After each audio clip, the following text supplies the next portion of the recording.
దేవుని యొక్క వాగ్దానములో 6వ దినము పరిశుద్ధ సీనాయి సన్నిధి ఉపవాస దీక్షలోని పరిపూర్ణత అను ఆశీర్వాదమును అందుకున్నట్లు 6వ దినమున మానవుని నిర్మాణము చేసి సర్వ సృష్టిని పరిపూర్తి చేసిన దేవుని పేరిట 6వ దినమున మర్మపూరితమైన తన వాక్కు ద్వారా మన హృదయాంతరంగ ఆలోచన ఫలములన్నీ నిత్య సౌఖ్య సంతుష్టి చేత త్రిత్వ దేవుడు దీవించి మహిమ పొందునుగాక. ఆమేన్. దేవుని యొక్క వాక్యమును చదువుకుందాము. పరిశుద్ధ గ్రంథములో నుండి నిర్గమాకాండము 28వ అధ్యాయము 33వ వచనం చదువుకుందాం. దాని అంచున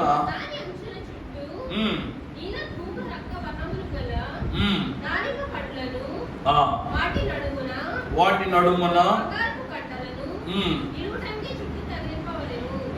తర్వాత దానిమ్మ పండ్లను ఆ నిలువుటంగి క్రింద అంచున చుట్టూ ఉండవలెను. చాలండి, చిన్ని ప్రార్థన చేసుకుందాం.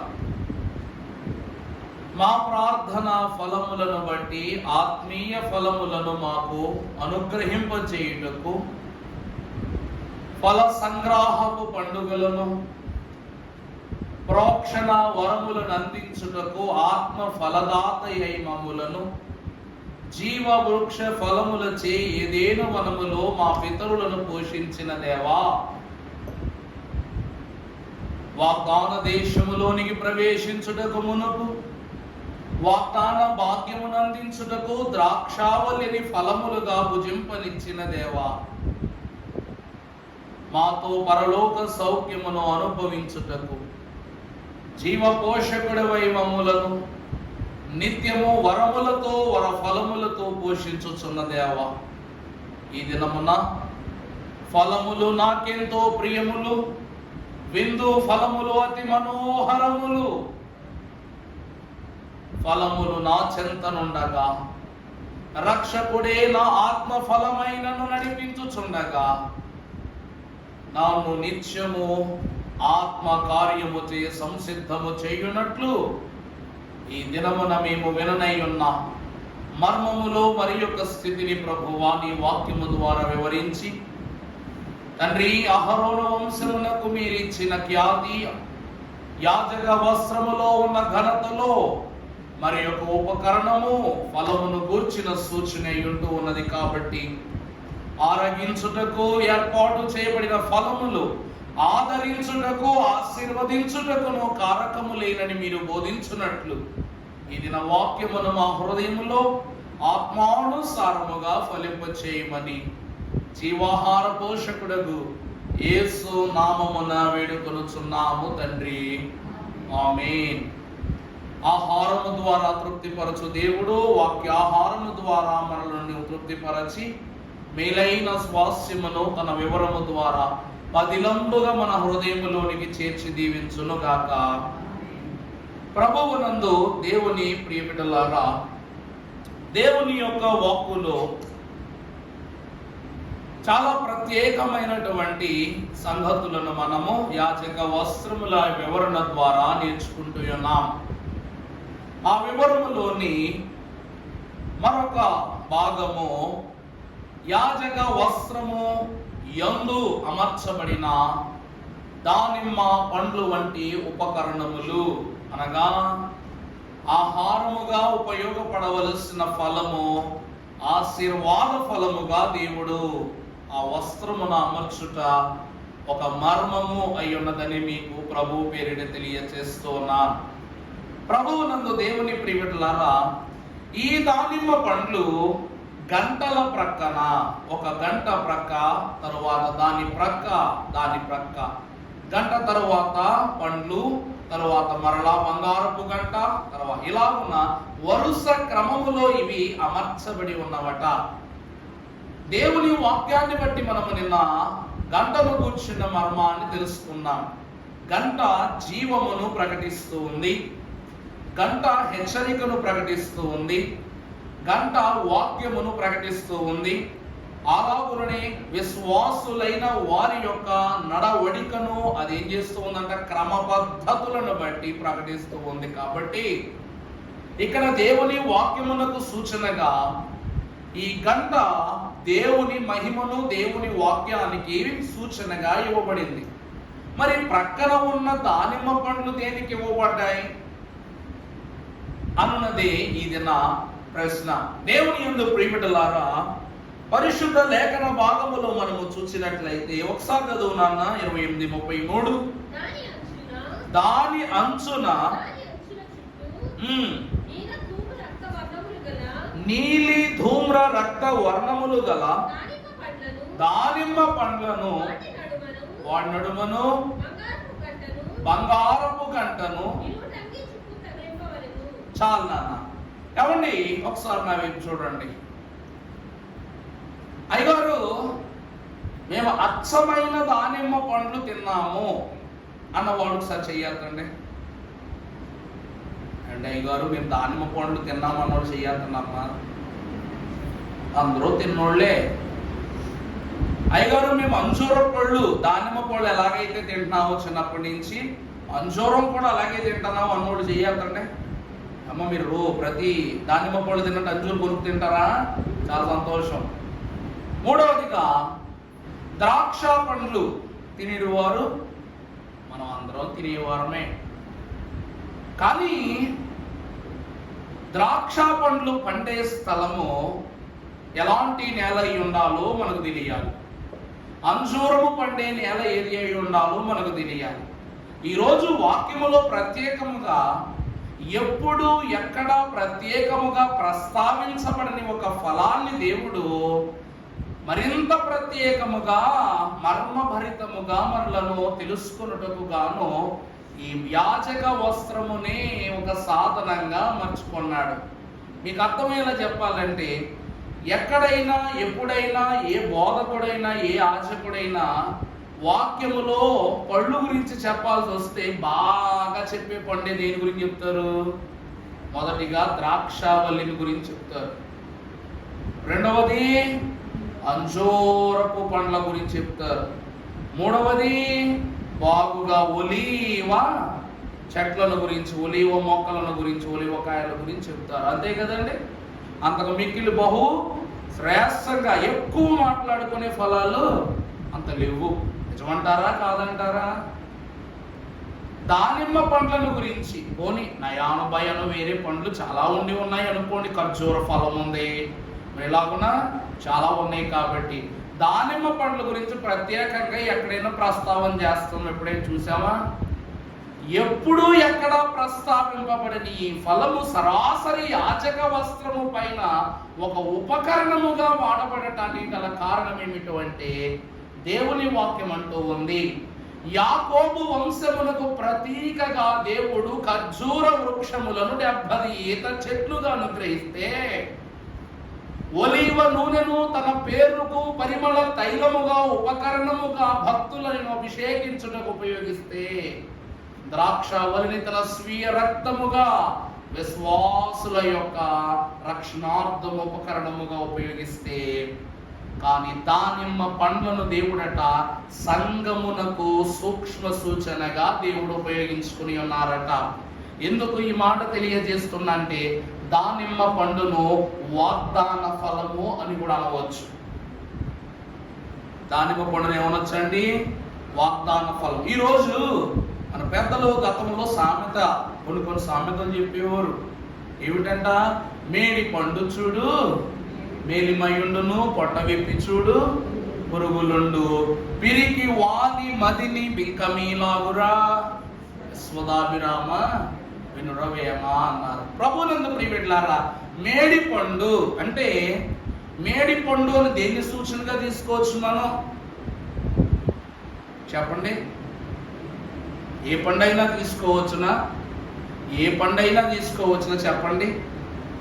దేవుని యొక్క ఏర్పాటులో మనము చూస్తే యాపిల్లో ఎక్కడైనా సరే ఒక కాయ పుచ్చింది అనుకోండి, లోపల కాస్త పుచ్చింది అనుకోండి, ఆ కాయ పక్కన పెట్టేస్తాం. కానీ దానిమ్మ గింజలో పైనంతా ఎలా ఉంటుంది చూడటానికి, అది లోపల ఎంత పాడైపోయినా ఆ పండు బయట తొక్క ఎట్లా ఉంటుందంట, నిగలాడుతూ ఉంటుందంట. అది దానిమ్మగా చెట్టు యొక్క పటిష్టత. దేవుని ప్రియబిడ్డలారా, దేవుని వాక్యములో యోహాను సువార్త 15వ అధ్యాయము 8వ వచనం చదువు నాన్న.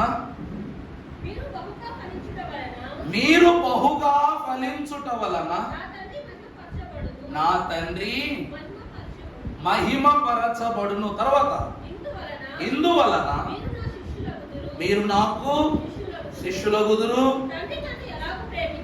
తండ్రి తనను ఎలాగూ ప్రేమించెను, నేనును మిమ్ములను అలాగుననే ప్రేమించి తిని. ఒక్కసారి మొదటి నుంచి ఒక్క మాట చదువమ్మా. 15:8. ప్రభువునందు దేవుని ప్రియబిడ్డలారా, దానిమ్మ ఫలము ఏదైతే ఉన్నదో అది బహుగా ఫలించని వృక్షమై ఉన్నది. దానిమ్మ చెట్టు ఏ చెట్టు అండి? బహుగా ఫలించే చెట్టు అయి ఉన్నది. అయ్యగారు, మీరు బహుగా ఫలించే వృక్షంతో పోలుస్తున్నారు, దానిమ్మ పండ్లకు అంత ప్రతీతి లేక అంత ఘనత ఎక్కడ ఉన్నది అన్న మాట మనం చూస్తే, మీరు ఎప్పుడైనా ఒకటి గమనించండి, దానిమ్మ తొక్కంత రంగు బాగున్నా సరే లోపల కొన్నిసార్లు గింజలు ఎలా ఉంటాయి? పచ్చిగా ఉంటాయి, వగరగా ఉంటాయి, చేదుగా ఉంటాయి. అవునా కదా? అలాగుననే ఆ కాయని మనము పగులగొట్టి చూసినప్పుడు ఈ తొనలన్నీ ఒక చోట మధ్యలో ఒక గోడ లాంటిది కట్టినట్టు ఉంటుంది. చూసారా? లేయర్లుగా ఉంటది. దానిపైన లోపల కూడా ఏముంటది? ఒక్క భాగం ఉంటది. ఈ మాట మీకు ఎందుకు చెబుతూ ఉన్నానంటే, బహుగా ఫలించడి వృక్షములలో దానిమ్మ ఫలమును దేవుడు కలుపుటకు గల కారణము, వాగ్దాన దేశములోనికి ఇశ్రాయేలు ప్రజలైన వారు యెహోషువ నాయకత్వములో ప్రవేశించుటకు ఆ ద్వారము యొద్ద నిలువబడినప్పుడు యెహోషువ కాలేబులైన వారు లోనికి వెళ్ళి ద్రాక్ష వల్లిని ఒక కొమ్మకు, చెప్పండి, ఒక కర్రకు అటువైపున ఇటువైపున భుజముల మీద పెట్టుకుని దాని మీద ఈ ద్రాక్ష వల్లిని అమర్చుకుని తీసుకొస్తారు. వాళ్ళు కేవలము అక్కడ నుండి వస్తూ ద్రాక్షవల్లిని మాత్రమే కాదట, దానిమ్మ పండ్లను కూడా వారు తీసుకువస్తున్న ఒక వైనాన్ని మనం వాక్యంలో చూస్తాం. పరిశుద్ధ గ్రంథములో సంఖ్యాకాండం 13వ అధ్యాయము 23వ వచనములు మనం ఈ మాట చూస్తాం. చదువునా. వారు ఎష్కేరు లోయలోనికి వచ్చి అక్కడ ఒక గెలగల ద్రాక్ష చెట్టు యొక్క కొమ్మను కోసి దండుగా వారు ఇద్దరును దానిని మోసిరి. వారు కొన్ని దానిమ్మ పండ్లను, కొన్ని అంజూరపు పండ్లను ఆ స్థలములో నుండి తీసుకుని వచ్చిరి. ప్రభువునందు దేవుని ప్రియబిడ్డలారా, ఆ దేశము పాలు తేనెలు ప్రవహించు దేశం. ఆ ప్రవహించు దేశములో దేవుని యొక్క సూచనకు గుర్తుగా వారు ఆ దినమున బహుగా ఫలించిన ద్రాక్ష వల్లిని, బహుగా ఫలించిన అంజూరపు కాయలను, బహుగా ఫలించిన మరికొన్ని దానిమ్మ పండ్లను వారు కోసుకుని వాగ్దాన దేశము సుభిక్షమైన దేశముని తెలియజేయుటకు గాను ఆ దినమున సూచనగా ఈ 3 ఫలములను వారు ఆ స్థలములో వారికి చూపించుటకు తీసుకుని వచ్చారు. ప్రభువునందు దేవుని ప్రియబిడ్డలారా, అందుకే అంటారు, ద్రాక్ష వల్లిని నేను, మీరెవరు? తీగలు మీరు. దేవుని యొక్క ఏర్పాటును బట్టి ప్రియబిడ్డలారా, అహరోను యొక్క వస్త్రముపై దానిమ్మ పండ్లుగా ఆ దినమున దేవుడు అమర్చుటగా గల కారణం ఏమిటంటే, ఈ వస్త్రములు వాగ్దాన దేశము యొక్క రక్షణార్థమై దేవుడు అనుగ్రహించిన వస్త్రము. అందులో తైలము అను ఒలీవ కాయలు అభిషేకము కొరకు, ద్రాక్ష రసమునకు సూచనయగు క్రీస్తు రక్తమునకు తుల్యముగా ఇవ్వబడిన ద్రాక్ష పండ్లు దేవుని పని కొరకు, అలాగున ఈ దానిమ్మ పండ్లు సంఘము యొక్క సంపూర్ణత కొరకు దేవుడు అమర్చిన వాడై ఉన్నాడు. అంటే ప్రభు ఏమంటున్నారు? మీరు నాలో నిలిచి ఉన్నట్లయితేనే మీరు బహుగా అర్థమవుతుందండి అన్నమాట. ఈ దానిమ్మ పండ్లు దేవునిలో అనగా క్రీస్తు సంఘమునకు శరీరము. శిరస్సే కాదనను, మాట ఆలోచించండి. మరో మాట కూడా ఉంటది. క్రీస్తు ఎవరంట? మన శరీరములో ప్రతి అవయవము అక్కడ ఇక్కడ ఉన్న ఈ అవయవములన్నీ కూడా ఎక్కడున్నాయి చెప్పండి? ఈ చర్మము అని చెప్పబడుతున్నా చెప్పండి శరీరములోనే అమర్చబడి ఉన్నవి అని ప్రభువు వాక్యం ద్వారా సెలవిస్తున్నారు. కళ్ళు, ముక్కు, నోరు, నాలుక, చేతులు, కాళ్ళు, పొట్ట, నాభిస్తోత్రం ఇవన్నీ వేరు వేరు వేరు వేరు ఒక్కొక్కటిగా ఉన్న ఇవన్నీ దేనిలో అమర్చబడ్డాయి? దేనిలో అమర్చబడ్డాయి? దీని మొత్తాన్ని ఏమంటారు? హ్యూమన్ బాడీ అంటారు, మానవ దేహము అంటారు. అంతే కదండి, దీని మొత్తాన్ని దేహము అంటారు. అలాగనే మనము దేవుని ఫలము అని చెప్పబడిన ఈ దానిమ్మ రూపముగా దేవుడు ఘనముగా తాను శర్మముగా బయట కనబడినప్పటికీ లోపల ఒక గింజగా, మరో గింజగా, చిన్న గింజగా, పెద్ద గింజగా మనం ఏం చేస్తున్నాం? అర్థమవుతుందండి. ఇప్పుడు సపోటా చెట్టు ఉందండి, సపోటా కాయ ఉంది, అందులోనూ గింజలు ఉంటాయి. కివి చెట్టు ఉంది, అందులోనూ గింజలు ఉంటాయి. కానీ ఫలము లోపల గింజే ఫలము. ఎప్పుడైనా ఆలోచించారా? ఆ గింజ క్రీస్తువును దేహములో ఏమవుతుందంట? ఒక ఆహారముగా లోపల ఫలిస్తుందంట. అలాగనే క్రీస్తులోనికి ప్రవేశించడి వారందరూ లోపల బహుగా ఫలించే వారై ఉంటారని చెప్పుటకు సూచనగా దేవుడు దానిమ్మ పండ్లను అహరోను వస్త్రములు అమర్చిన వారై ఉంటూ ఉన్నారు. రెండవదిగా మీరు చూసినట్లయితే కొరింథీయులకు రాసిన మొదటి పత్రిక 12:12 చదువునా? చూడండి ఆ మాట కూడా, ఎలాగున శరీరము ఏకమై ఉన్నను. చూడండి, అనేకమైన అవయవములను కలిగి ఉన్నదో.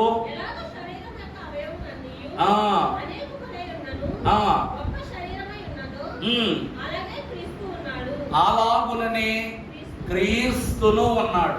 ఇక్కడ మీరు చూసినట్లయితే ఈ దానిమ్మ పండ్లు గల రూపమును అహరోను చేత దేవుడు ఎలా నిర్మాణం చేయించాడంటే, నీలి, ధూమ్ర, రక్త వర్ణములు కలిగిన అల్లికతో దానిమ్మ పండ్లను చేసి కింద దానిమ్మ పువ్వులు ఉంటాయి చూశారు, దానిమ్మ కింద పువ్వు ఆకారం, అలాంటి పువ్వులు కలిగిన రూపముతో ఆ పండ్లను చెక్కుము అన్నారు.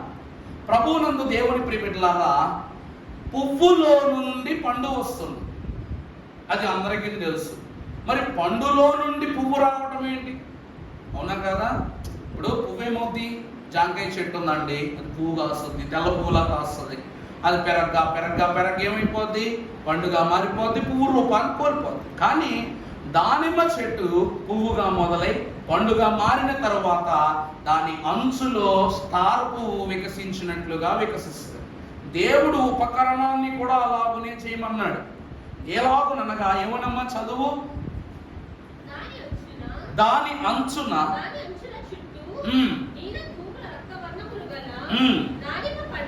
దానిమ్మ పండ్లను, దాని నడుమ బంగారపు గంటలను నిలువు టంగి చుట్టూ తగిలింపబడను. మనము క్రీస్తులో బహుగా ఫలించుచున్నామని చెప్పుటకు ఆ పండ్లకు చివరన పుష్పము యొక్క స్థితిని మనకు దేవుడు చూపిస్తున్నాడు. ఇక నీలము అనగా గతించిన దినములో చెప్పాను, పరిశుద్ధతకు గుర్తు. ధూమ్రం ఊదా రంగు అధికారము, రాసరికమునకు గుర్తు. మూడవది రక్తము అనగా ఎరుపు రంగు, దేనికి గుర్తు? క్రీస్తు ప్రభు వారి రక్తమునకు గుర్తు. దానిమ్మ పండ్లు ఏ రంగులో ఉంటాయి? లోపల ఎరుపు రంగులో ఉంటాయి కదా. నీలం రంగు గురించి, ఊదా రంగు గురించి నన్ను అడగబాకండి, ఒరిజినల్ పండు గురించి కాదు, మామూలు ఇందులో చెప్తున్నా. దేవుని యొక్క పావన భరితమైన స్థితిని చూస్తే మీరు ఎప్పుడైనా పండు తినేటప్పుడు మామూలుగా తినేస్తాం. దానిమ్మ గింజను కోసి ఆ గింజ, ఒక చిన్న గింజను తీసుకుని ప్లేట్లో పెట్టుకుని ఒక సూది పినిస్తో దేంతో ఒకసారి పొడి చూడండి, లోపల నుంచి ఎర్రటి నీరు బయటకు వస్తుంది. అదే పరిపూర్ణమైనటువంటి స్థితి. ఆ నీరు లోపల ఉబుకుటను బట్టి ఆ గింజ బహుగా ఫలిస్తూ ఉంది. అందుకే అంటారు, యేసు క్రీస్తు ప్రభు వారి యొక్క రక్తం ప్రతి పాపము నుండి మనలను పవిత్రులనుగా చేస్తూ ఉన్నది. అలాగనే అవయవములుగా మనము వేరైనను దేహములో అన్నియు ఏకమైనట్లు రూపమును బట్టి, రంగును బట్టి, స్థితిని బట్టి, పరిస్థితిని బట్టి, అన్నిటిని బట్టి మనము వేరైనను క్రీస్తులో మనమందరము ఒక్కటే అని చెప్పుటకు దేవుడు దానిమ్మ ఫలముని క్రీస్తులో ఐక్యతకు సూచనగా దానిమ్మ పండ్లను ఎంచుకున్నాడు. మీరు అడగవచ్చు, అయ్యగారండి దానిమ్మ పండ్లు ఇన్ని గింజలు ఉంటాయి, ఇన్ని పండ్లుగా ఉంటాయని మీరు చెప్పారు, మరి ద్రాక్ష పళ్ళు కూడా ఒకదాని ఒకటి పక్క పక్కనే అమర్చి ఉంటాయి కదండి, మరి దానిని ఎందుకు మీరు సూచించడం లేదంటే ప్రభువు అక్కడ ఒక మాట అంటున్నారు, నేను ద్రాక్ష వల్లిని మీరు తీగలు అంటున్నారు. కానీ ఈ పండ్ల వివరమునకు వస్తే ఈయన తాను శరీరముతోనూ లోపల మనము అవయవములతోనూ పోలుస్తున్నాడు దేవుడు. అర్థమవుతుందండి? అక్కడ తీగగాను వల్లిగాను పోలిక జరిగితే ఇక్కడ శరీరముగాను అవయవముల యొక్క స్థితిగాను దేవుడు పోలుస్తున్నాడు. దేవుని ప్రియమిత్రులారా, ఈరోజు గంటలు అనగా వాక్యం, దానిమ్మ పండ్లు అనగా సంఘం. గంట అను వాక్యమును వినటానికి దానిమ్మ పండ్లను సంఘం లేకపోయినా, ఏమండి గంట అను వాక్యం వినటానికి దానిమ్మ పండ్లను సంఘం లేకపోయినా, సంఘము అను స్థితి ఉండి గంటలు అను వాక్యము లేకపోయినా ఎలా ఉంటుంది చెప్పండి? ఒకటి ఉంచి ఒకటి లేకపోతే దానికి విలువ ఉందంటారా? అందుకే దేవుని వాక్యమును, ఆ వాక్యమే శరీరధారి అయి కృపా సత్య సంపూర్ణునిగా మన మధ్యకు వచ్చి నివసించేను అని వాటిని చూస్తున్నాం. మనము చూసినట్లయితే పేతురు రాసిన మొదటి పత్రిక 1వ అధ్యాయం 18వ వచనం చదువునన్న.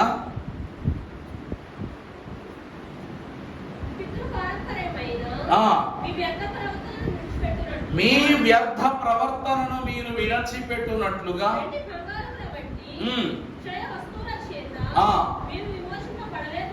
గాని అమూల్యమైన రక్తము చేత అనగా క్రీస్తు రక్తము చేత ప్రభునందు ప్రియపెట్టులారా, ఈ రక్తము నిష్కలంకమైన రక్తము, నిర్దోషమైన రక్తము అను దేవుని యొక్క స్వాస్యాన్ని తెలియచేస్తూ ఉన్నది. ప్రభువు లేఖన భాగములోని ప్రశస్తమైన మాటలను మనము ఎన్నో మార్లు జ్ఞాపకం చేసుకున్నాం. ఉదాహరణకు మనము ఒక వాక్యాన్ని మనం పరిశుద్ధంగా చూసినట్లయితే హబక్కూకు గ్రంథం, హగ్గయి గ్రంథము 2వ అధ్యాయం 19వ వచనం చదువు నాన్న. హగ్గయి గ్రంథం 2:19. అమ్మా, పొట్లలో ధాన్యం ఉన్నదా?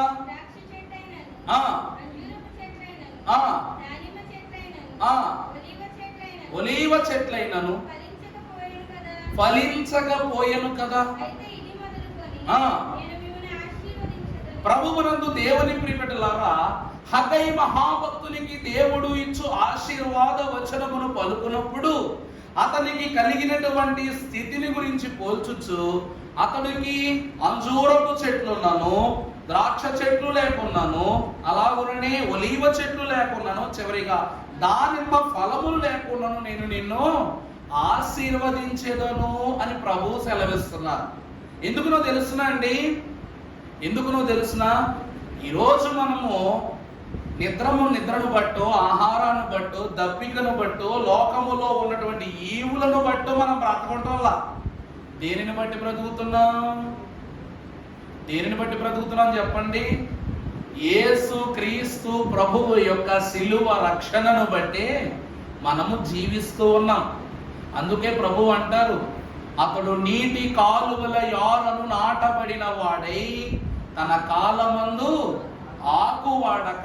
దానిమ్మ వృక్షమును దేవుడు ఎంత ప్రత్యేకంగా ప్రస్తావించడానికి కారణం ఏమిటంటే, వాగ్దాన దేశము పాలు తేను ప్రవహించు దేశం. అక్కడ జీవులకు గాని, వృక్షములకు గాని, ఫలములకు గాని ఏముండదంట? ఆకు వాడక. తన కాలమంతయు ఆ వృక్షములు ఎలా ఉంటాయి చెప్పండి? ఫలమిచ్చు చెట్ల వలె ఉంటాయి. ఆ స్థితిని ప్రభువు చూపిస్తూ ఉన్నాడు. కాబట్టి వాక్యాహారము లేక వాక్యము అను పరిశుద్ధమైన జీవపు ఓట గ్రహించటాన్ని బట్టి ఈ ఫలములు బహుగా ఫలించుచున్నవి. అర్థమవుతుందా అండి? ఆనాడు సైనికుడు యేసు క్రీస్తు ప్రభు వారిని బల్లెముతో పొడిచినప్పుడు నీరుయు రక్తము ఏకమై అతని మీద పడగా అతని యొక్క కన్ను ఏమైపోయిందంట? వెంటనే స్వస్థత పరచబడింది. అవునా? క్రీస్తులో బహుగా ఫలించుట, దేవునిలో బహుగా ఫలించాలి అంటే ప్రభు వారి యొక్క రక్తం కావాలి. రక్తము లేనిదే రక్షణ లేదు, రక్తము లేనిదే రాజ్యము రాదు అన్నారు అయ్యగారు. రక్తం లేకపోతే ఏం లేదంట? రక్షణ లేదు. రక్షణ లేనిదే రాజ్యము రాదు అన్నారు. అందుకనే ఆ భక్త జనకోటికి సూచనగా సంఘము యొక్క రక్షణార్థమై దేవుడు దానిమ్మ ఫలములను సూచనగా ప్రభు చూపిస్తున్నారు. వాక్యములో మనం ఒక మాట చూసినట్లయితే ద్వితీయోపదేశ కాండము 6వ అధ్యాయం 1వ వచనం, నాన్న 8వ అధ్యాయం 8:1. అమ్మా, మీరు బ్రతికి అభివృద్ధి నొంది యెహోవా మీకు ప్రమాణము చేసిన దేశమునకు మీరు పోయి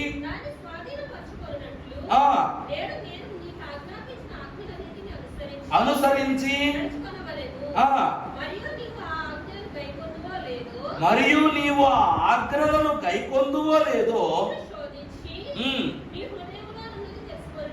నీ హృదయములో ఉన్నది తెలుసుకొనుటకు నిన్ను అణచు నిమిత్తమును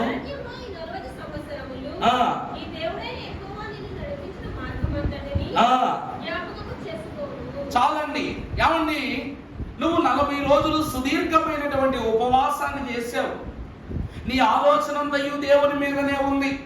పలికిన పరిస్థితులు, శ్రమలు, శోధనలు ఎన్ని నిన్ను ఒత్తిడి చేస్తూ ఉన్నా దేవుడు నీకు ఇచ్చిన బలాన్ని బట్టి నిలబడ్డావు. కానీ 40 దినాల తరువాత శరీరము బలహీనం అవటాన్ని బట్టి ఆ సమయమున్న దేవుడు నీకు సహాయకుడై ముందుకు వచ్చి, ఆనాడు ఏలియా మహాభక్తుడు కూడా అంతే, మొండితనంతో దేవుని పర్వతము అయినటువంటి హోరేబులకు వెళ్ళటానికి మొండితనంతో అతడు నిద్రాహారాలు మాని ప్రయాణం చేస్తూ ఉంటే దేవుడు దూత చేత ఆహారాన్ని పంపించి అంటాడు, ఏలియా మొండితనము వలదు, పట్టుదల వలదు. ఎందుకంటే నీ శక్తికి మించిన ప్రయాణము నువ్వు చేయవలసి ఉన్నదని చెప్పి ప్రభు ఆహారాన్ని పంపించారు.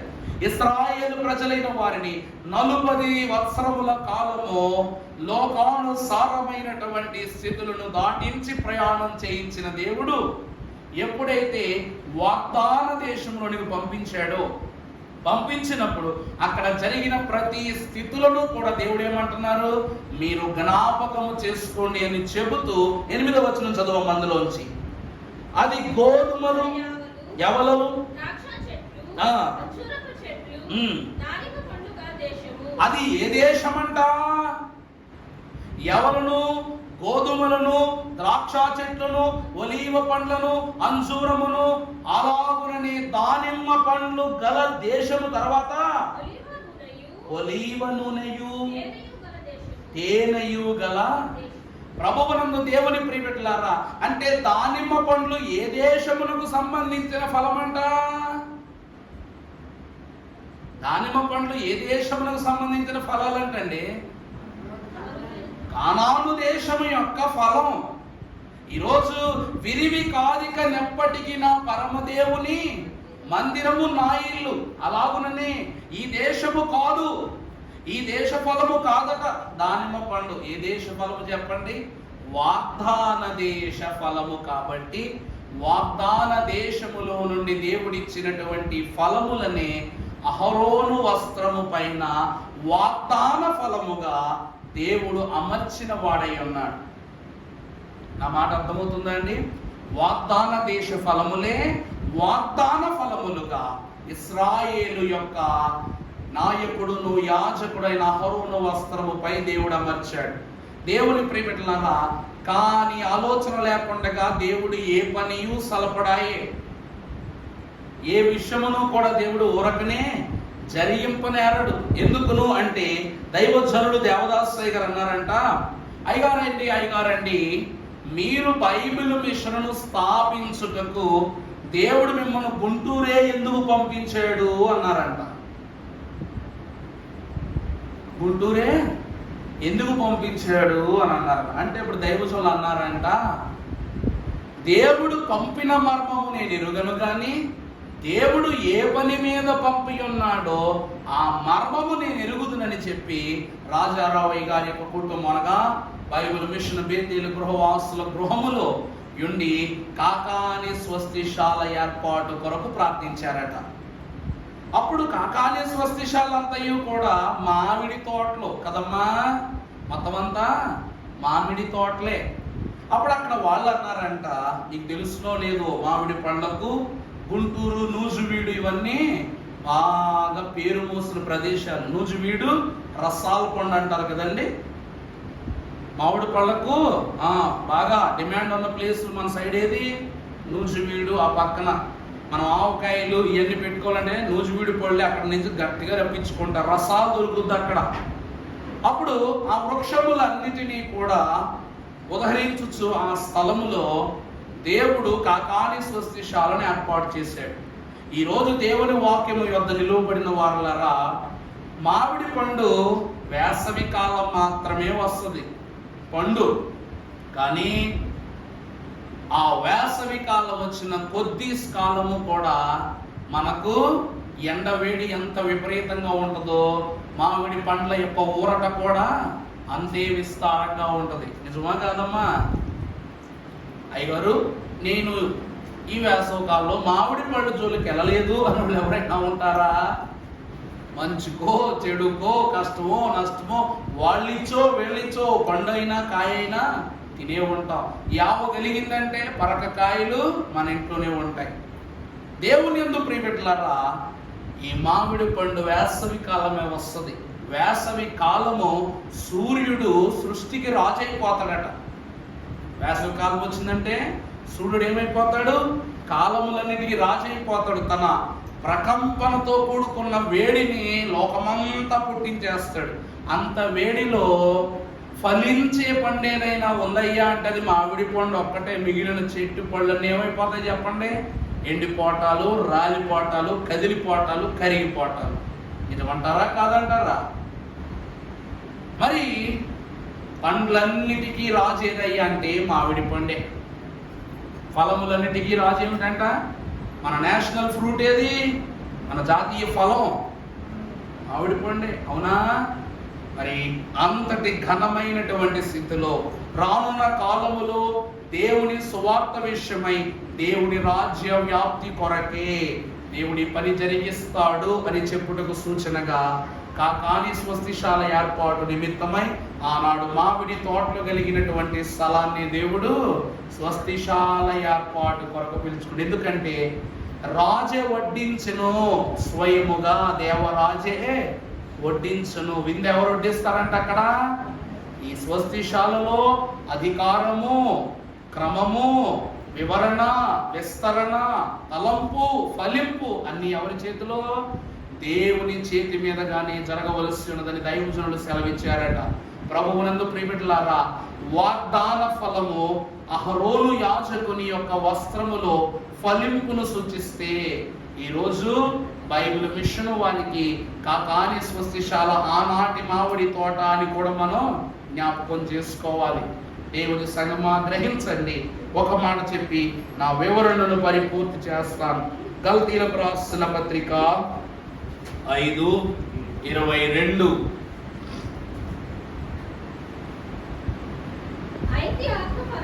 అయితే ఆత్మ ఫలమేమనగా ప్రేమ, సంతోషము, సమాధానము, మంచితనము, విశ్వాసము, సాత్వికము, ఆశా నిగ్రహం. ప్రభువునందు ప్రియబిడ్డలారా, మొదటిది ప్రేమ. మొదటిది ఏమిటండి? ప్రేమ. ప్రభువునందు దేవుని ప్రియబిడ్డలారా, ఆ కాలంలో దేవుని యొక్క వాక్యాన్ని బట్టి భక్తులు అంటూ ఉన్నారు, మన తండ్రి మనలను తృప్తిపరచేటువంటి స్థితి దేనితో ప్రారంభమవుతుంది అంటే 1000 ఏండ్ల విందులో ఫలములతో అన్నారు.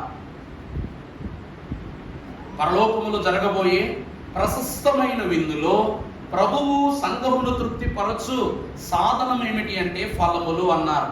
మీకందరికీ వచ్చిన పాట కలిసి పాడుకుందామా? విందుకు నన్ను తోడుకొని వెళ్ళును. యేసు విందుకు నన్ను ఎత్తుకొని వెళ్ళును. పెండ్లి విందుకు నన్ను తీసుకొని వెళ్ళును. విందులో నేను ఆనందము తోడ నిండి యుందును. ప్రియుడు నాతో నుండును. కలసి మెలసి విందుకు నన్ను తోడుకొని వెళ్ళును. యేసు విందుకు నన్ను ఎత్తుకొని వెళ్ళును. ఫలములు నాకెంతో ప్రియములు. విందు ఫలములు అతి మనోహరములు.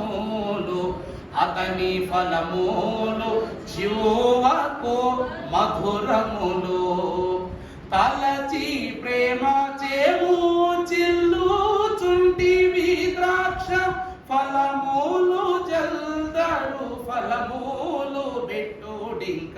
విందుకు నన్ను తోడుకొని వెళ్ళును. యేసు విందుకు నన్ను ఎత్తుకొని వెళ్ళును. ఫలములు నాకెంతో ప్రియములు. విందు ఫలములు అతి మనోహరములు. అతని ఫలములు నా యెహోవాకు. ఏమండి, నిన్ను తృప్తిపరచిన దేవుని యొక్క రాజ్యములో ఉన్న ఫలములు అవి నీ నోటికి మధురములై ఉండునట్లుగా దేవుడు నీకు ఇస్తున్నది లోకానుసారమైన ఆహారము కాదు. ఇవి తినే ఫలములు కాదట, ఆత్మ ఫలములు. ఇవి తినే ఫలములు కాదు. మీకు ఏమని చెప్పాను? దేవుని రాజ్యం అనగా భోజనము పానము కాదు, కానీ పరిశుద్ధాత్మ యందలి ఏమై ఉన్నవి? ఆనందమై ఉన్నవి. ప్రేమ ద్వారా నీకు ఆనందం కలగట్లా. రెండవది ఏంటమ్మా? చదువు, సంతోషము, తర్వాత సమాధానము, దీర్ఘశాంతము, దయాలత్వము, మంచితనము, విశ్వాసము, సాత్వికము, ఆశా నిగ్రహం. ఇవన్నీ కూడా నీకేమిస్తున్నాయి? ఆనందాన్ని ఇస్తున్నాయి. ఇవన్నీ మనకి ఏమిస్తున్నాయండి? ఆనందాన్ని ఇస్తున్నాయి. ఇవన్నీ నిలుపుకొనినవా ఏ యాజకుడు? ఇవన్నిటినీ కూడా నిలుపుకొని దేవుని సన్నిధిలో ప్రేమ, సంతోషం, అందరి పట్ల ప్రేమ కలిగి ఉండాలి. యాజకుడు అందరి పట్ల ప్రేమ కలిగి ఉండాలి. రూపాయి ఇస్తున్నారు కదా ఒకరి వైపు, 100 ఇస్తున్నారు కదా ఒకరి వైపు వేరు వేరు పళ్ళు ఉండకూడదు. దైవజనుడు దేవదాసయ్య గారు అన్నారంట, ధనమే సంఘాన్ని ఏం చేస్తుందంట? దోషులుగా నిలబెడద్దంట. ధనమే యాజకుల్ని నేరస్థాపన చేసే పరిస్థితిలో, సాతానికి అధికారం ఇచ్చే స్థితిలో నిలబెడద్దంట. అందుకే బైబిల్ మిషన్ స్థాపన ధనంతో జరగలేదు. ధనము రాగలయండి దారి లేకున్నను బైబిల్ మిషన్ స్థాపనము జరిగిను. బడులు బోర్డింగులు లేకున్నను బైబిల్ మిషన్ స్థాపన జరిగెను.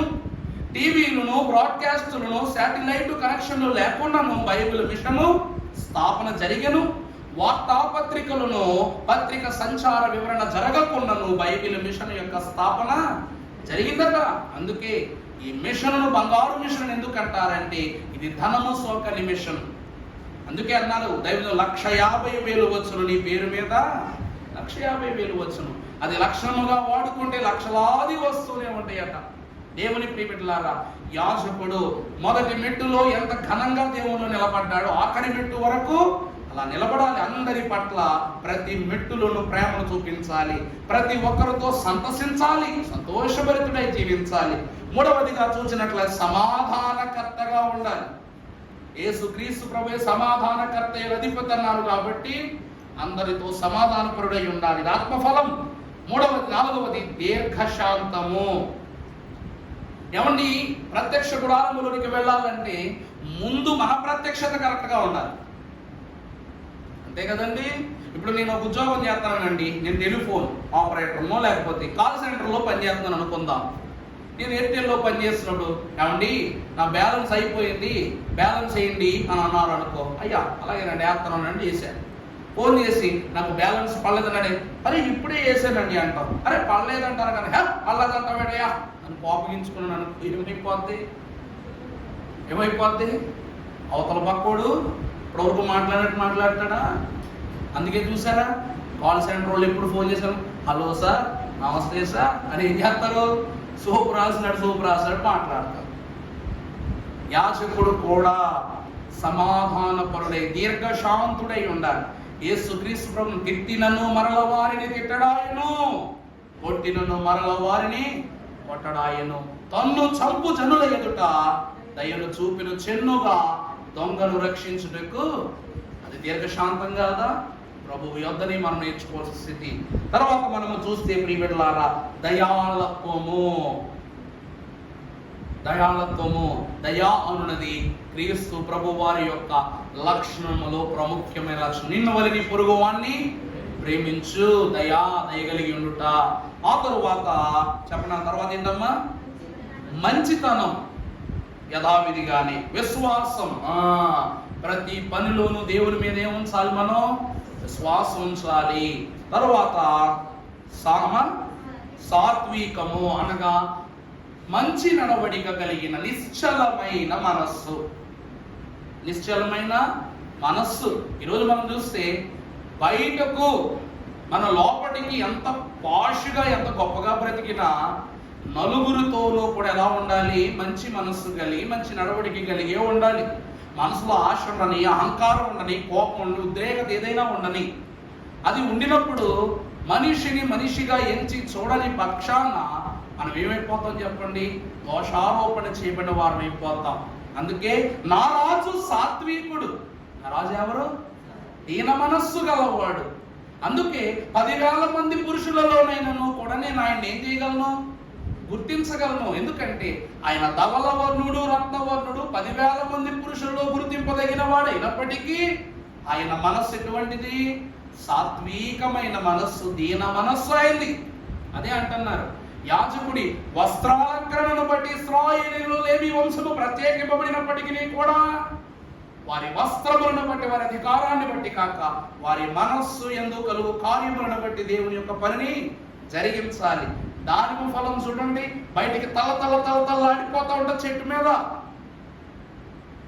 తలతల్లాడిపోతూ ఉంటది, కానీ అది బహుగా ఫలించిన నాడే. అందుకే చూసారా, చాలా వరకు దానిమ్మ పండ్లు రంగు ప్రకారాన్ని బట్టి చూసి మనం కొనుక్కుంటాం, పెద్ద చిన్నను కొనుక్కుంటాం, కానీ దానిమ్మ పండ్లు బయట పురుగు పట్టిన వైనాన్ని మనం ఎప్పుడూ గుర్తించలేం. అవునంటారా కాదంటారా? లోపల దాన్ని కోసి చూసినప్పుడే మనకు ఆ వివరం తెలుస్తుంది. కానీ దానిమ్మ పండు నొక్కటాన్ని బట్టో లేకపోతే దానిపైన ఉన్నటువంటి చర్మాన్ని బట్టో అది కుళ్ళినదో లేక పాడైనదో అన్న మాట మనకు గుర్తుకు రాదు.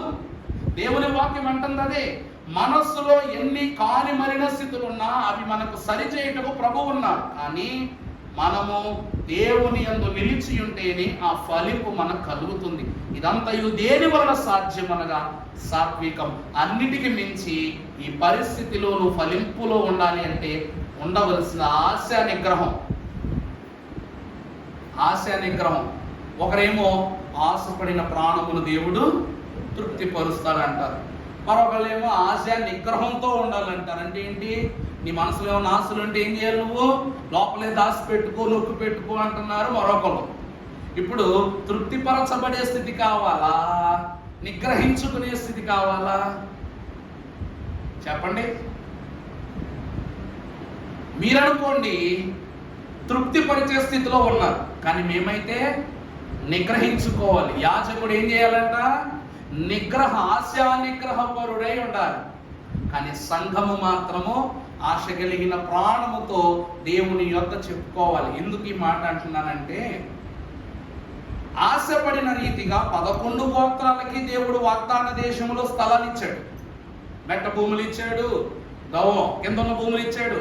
మీ గతంలో ఒక మాట చెప్పనా? ఒక ఆయన నా దగ్గరికి వచ్చారు, అమ్మగారికి నాకు వివాహ నిర్ణయం అయిన తర్వాత సభల క్రమం అయిపోయింది, నిశ్చితార్థం అయిపోయాక సుమారు 13వ తారీఖు 10వ తారీఖు నిశ్చితార్థమైంది. 14వ తారీఖు ఒక అయ్యగారు అన్నారు, అయ్యగారండి కట్నం తీసుకున్నారా? ఏమని అడుగుతున్నారు? మీరు కట్నం తీసుకున్నారా అని చెప్పి అడిగితే, బాబు నాకు అవన్నీ తెలవదండి బాబు, పెద్దోళ్ళు మాట్లాడుకున్నారు అని చెప్తున్నాడు. ఇదేదో తీసుకున్నారు కదా అయ్యగారు, అసలు వాక్యంలో ఎక్కడైనా కట్నం ఉందటండి? దేవుని యందు ప్రియమిట్లారా, ఆ రోజు నుంచి ఆలోచన చేస్తానన్నమాట. ఒక యాజకుని యొక్క కుమార్తె ఆమె తన తండ్రి దగ్గరికి వచ్చి, తండ్రి ఇదిగో నేను నీ వద్దకు వచ్చి ఉన్నా, నేను నా భర్త దగ్గరికి వెళ్తున్నాను అంటేనో, అవునా చాలా సంతోషం అమ్మా, నీకేం కావాలంటే నాకు నీ ఆశీర్వాదం కావాలి తండ్రి అంటది. అనగానే తండ్రి ఆశీర్వాదం, నీకేం ఆశీర్వాదం కావాలో తీసుకుంటే, నాకు నిశ్చలమైన వాగులున్న భూమియు మెట్ట భూములు నాకు కావాలని ఆశీర్వదించమంటది ఆ కుమార్తె. అంతే, అలాగునే అతను ఆశీర్వదించగానే అవి కట్న రూపాన తన యొక్క యజమానికి తీసుకుని వెళ్తుంది. రేపు చెప్తాను ఆ వివరం, ఎవరేంటారో వాక్య రూపంలోనే చెప్తాను, ఇప్పుడు సస్పెన్స్లో ఉంచుతానులే, ఎందుకంటే రేపు ఆక్రమంలో కూడా భాగం ఉంది కాబట్టి. కట్నం అనేటువంటిది ఈరోజు పేరు మారింది కానీ ఆ కాలంలో స్థితి అయితే మారలా. దేవుని వాక్యాన్ని బట్టి చూస్తే రెబ్కమ్మ గారికి అబ్రహాము మహాభక్తుడు ఎదురు కట్నం ఇచ్చి తెచ్చుకున్నాడు, అవునా కదా? రెబ్కమ్మ గారికి రత్నములు బంగారములు వస్త్రములను ఆమె రంగరంగ వైభవముగా ఆమెను పెండ్లి కుమార్తె వలె సిద్ధపరచి ప్రధానం చేసుకుని తీసుకొచ్చేసాడు ఆమెను. ఎంత ఘనతో చూసారా? అవి లేక కాదు, ఇవి భక్తుల ఆచరణలోనే ఉన్నవి. ఇవి దేనికి గుర్తు అనగా వంశ గౌరవమునకును వంశ ప్రతిష్టకును సూచనలుగా ఇవ్వబడిన స్థితులై ఉన్నవి అని వాక్యమే సూచించుట మనం చూస్తూ ఉన్నాం. ప్రభువునందు దేవుని ప్రియబిడ్డలారా, ఆశ నిగ్రహం. కానీ లేవి వంశాన్ని దగ్గరికి వస్తే దేవుడే వాళ్లకు ఆస్తి. లేవి వంశానికండి దేవుడే ఆస్తి. అందువలన లోకముపై ఏ ఆశలు కూడా యాజక కుటుంబములకు ఉండకూడదు. ఎందుకనగా మా ఆశ ప్రభువే, మా ఆస్తి ప్రభువే. అందును బట్టి ఆశ నిగ్రహ పరుడై ఉండాలని చెప్పుటకు గాను దేవుడు ఆత్మ ఫలాల వరసలో లేవి వంశాన్ని ఉంచాడు. ఆత్మ ఫలాలకు గుర్తుగా దానిమ్మ పండ్లను దేవుడు రూపకముగా అల్లించిన వాడై ఉన్నాడు. ప్రభువునందు దేవుని ప్రియబిడ్డలారా, ఇప్పుడు మనము చూసినట్లయితే మొదటిగా దానిమ్మ పండ్లు బహుగా ఫలించుటకు సూచన, మొదటి స్థితి. రెండవది రూపమును బట్టి ఒకటైనను లోపల గింజలుగా విస్తరించుటను బట్టి అనేకములై ఏక శరీరములో అవయవములుగా ఉండుటను బట్టి క్రీస్తు రూపమునకు సూచనగా ఉంది దానిమ్మ పండు. మూడవదిగా చూసినట్లయితే లోపల ఉన్న ఎర్రటి ద్రవము క్రీస్తు రక్తమునకు సూచనగా ఉంది. నాలుగవదిగా చూస్తే ఇది వాగ్దాన ఫలముగా కనిపిస్తూ ఉన్నది. వాగ్దాన దేశంలో అంజూరమునకును ఒలీవ చెట్లకు ద్రాక్షవల్లికి ఎంత విలువ ఇవ్వబడిందో ఆ విలువని ఈ దానిమ్మ పండ్లకును ఇవ్వబడి ఉన్నది. అందువలన దానిమ్మ పండు వాగ్దాన ఫలం, వాగ్దాన దేశం యొక్క ఫలం. నాలుగవది చూసిన తర్వాత ఐదవదిగా చూస్తే ఇది ఏ దేశం యొక్క ఫలం? కనాను దేశము యొక్క ఫలం. 5 స్థితులు. ఈ స్థితులన్నిటిని అమర్చగా ఆరవది ఆత్మ ఫలములు. వీటన్నిటిని నిస్వార్థభరితుడైన పరిశుద్ధులకు దేవుని యాజకునికి పని ప్రతిష్ట కొరకు ఇవ్వబడిన బంగారు గంటలలో వాక్యమునకు ప్రక్కగా అమర్చబడి ఉన్నవి. ఈ వాక్యాన్ని బాగా వింటేనే ఈ ఫలాలు ఆత్మ ఫలాలుగా మార్చబడతాయి. ఏమండి, వాక్యం బాగుగా వింటేనే మన ఫలం ఏమవుతుంది? ఆత్మ ఫలాలుగా విస్తరింపబడతాయి. అందుకే అన్నారు, వాగ్దానములు చూడండి, దేవుని వాక్య గ్రంథ వాగ్దానములను చూడండి. వాగ్దానములే సంపూర్ణములకు దైవ వాగ్దానములుగా నిలిచియుండును. వాగ్దానములు లేకపోతే చెప్పండి, వాగ్దాన దేశం యొక్క రక్షణ అనుభవం మనం పొందలేము. కాబట్టి యాజక వస్త్రము ధరించుకున్న అహరోను వాగ్దాన ఫలములకు గుర్తుగా ఈ దానిమ్మ పండ్లను దేవుడు వారి వస్త్రములపై అమర్చుకున్నాడు. దేవుని ప్రియబిడ్డలారా, ఈరోజు అట్టి వాగ్దానమే మీకు దయచేయనట్లు మీ హృదయములో ఉన్న ప్రతి ఫలమును ఈ లాగున ప్రభు పరిపూర్ణముగా బహుగా ఫలింపచేసి మిమ్మల్ని దీవించును గాక. ఆమేన్.